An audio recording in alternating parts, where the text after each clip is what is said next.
எல்லாரும் நல்லா இருக்கீங்களா? இன்னைக்கான பதிவு, எல்லா துன்பங்களுக்கும் 2 மருந்துகள் உள்ளன. ஒன்று காலம், இன்னொன்று மௌனம். வாழ்க்கையில் இன்பமும் துன்பமும் மாறி மாறி வரத்தான் செய்யும்.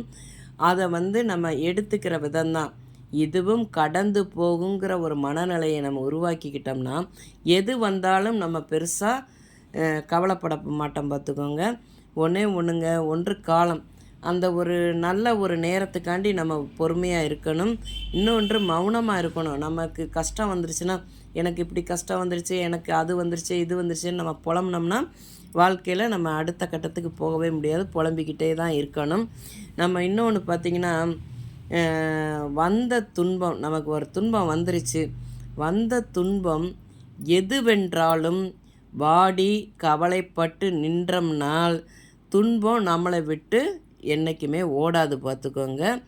அதை கவலைப்பட்டுட்டே இருந்தோன்னு வச்சுக்கோங்க, அது ஏதாவது ஒரு விதத்தில் நமக்கு உதவுமா? கண்டிப்பாக அது உதவாது.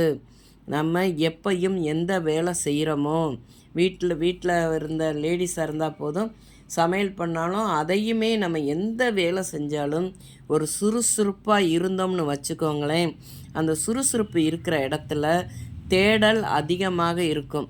தேடல் ரொம்ப அதிகரிக்கும். ரொம்ப சுறுசுறுப்பாக இருக்கும்போது தேடல் அதிகரிக்கும். 2வது, நமக்கு கவலைப்பட நேரம் ஒன்று இருக்கவே இருக்காது. தேடல் அதிகரித்தாலே நமக்கு இருக்காது பார்த்துக்கோங்க. எப்பையும் இன்பமும் துன்பமும் நம்ம எப்பயும் சமநிலையில் பார்க்குற பக்குவத்தை வளர்த்துக்கிடணும். எது வந்தாலும் இதுவும் கடந்து போகுங்கிற ஒரு நிலையை நம்ம மனசில் பதிய வச்சுக்கணுங்க. இந்த பதிவு பிடிச்சிருந்தால் பார்வதி வீட்டு சமையலுக்கு ஆதரவு கொடுங்க.